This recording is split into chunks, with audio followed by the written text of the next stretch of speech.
नमस्कार, माझे नाव कथा प्रकाश मुळे. संस्कृत संस्कृती संवर्धन या संस्थेमार्फत आयोजित शुद्ध संस्कृत श्लोक उच्चारण व अर्थस्पष्टीकरण या स्पर्धेसाठी मी हा व्हिडिओ पाठवत आहे. माझे आजचे दोन्ही श्लोक हे श्रीहरी स्तोत्रातील आहेत. मी या स्पर्धेत चतुर्थ गटातून सहभागी होत आहे. श्रीहरी स्तोत्राची रचना आचार्य ब्रह्मानंद यांनी केलेली असून हे स्तोत्र श्री विष्णूंना समर्पित आहे.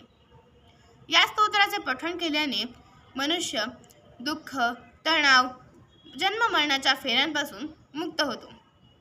या स्तोत्रातील दुसरा व चौथा श्लोक मी आज या स्पर्धेसाठी निवडलेला आहे. माझा पहिला श्लोक असा: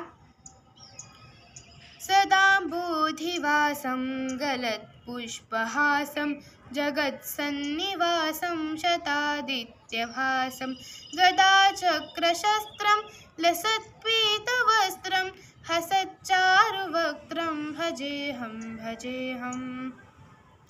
या श्लोकाचा अर्थ असा की जो सदा क्षीरसागरात निवास करतो, ज्याचे हास्य एखाद्या खुललेल्या उमललेल्या फुलासारखे आहे, जो जगात प्रत्येक ठिकाणी प्रत्येक कणाकणात वास करतो, जो आपल्याला 100 सूर्यांप्रमाणे भासतो, म्हणजेच ज्याच्याकडे 100 सूर्याएवढे तेज आहे, ज्याने त्याच्या हातात गदा, चक्र यांसारखे शस्त्र धारण केलेले आहेत, ज्याने पिवळ्या रंगाचे वस्त्र धारण केलेले आहेत व ज्याच्या चेहऱ्यावर नेहमी हास्य असते, अशा श्री विष्णूला मी भजतो.